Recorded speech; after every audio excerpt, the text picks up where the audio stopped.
এখনো লক্ষ্য করছি ঢাকা সিটিতে খোঁড়াখুড়ির কাজটা,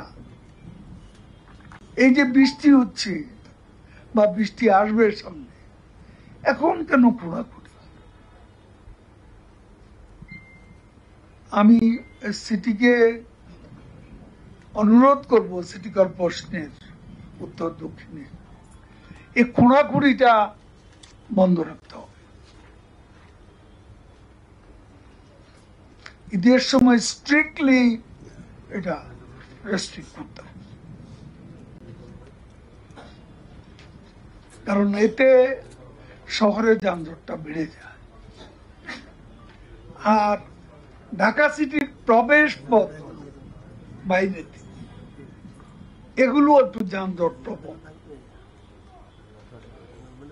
এগুলো দিকে, এই যে প্রবেশ পথগুলোর দিকে খেয়াল রাখতে হবে সিরিয়াসলি। আর সবচেয়ে বড় যে কথাটা আসলে হচ্ছে ঈদের পরে মনিটরিংটা কেন দুর্বল হয়ে যায়,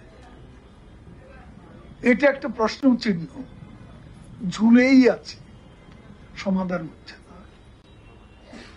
এত করে বললাম ঈদের আগে মিটিংয়ে যে ঈদের পরে মনোযোগটা বেশি দিতে হবে, ঈদের পরেই অ্যাক্সিডেন্টটা বেশি হয়, স্পিড বেড়ে যায়,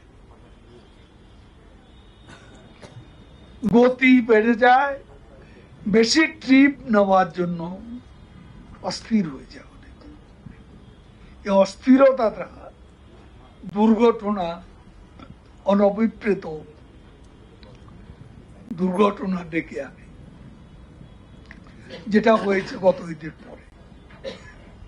এবার আবারও এ ব্যাপারে আমি সংশ্লিষ্ট সকলকে স্মরণ করিয়ে দিতে চাই যে এ দুর্ঘটনার পুনরাবৃত্তি রোধ করা আমাদের দায়িত্ব।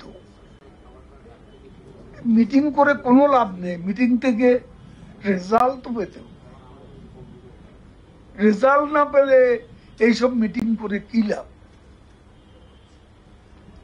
আনুষ্ঠানিকতা, মিটিং এর নামে আনুষ্ঠানিকতা তো কোনো প্রয়োজন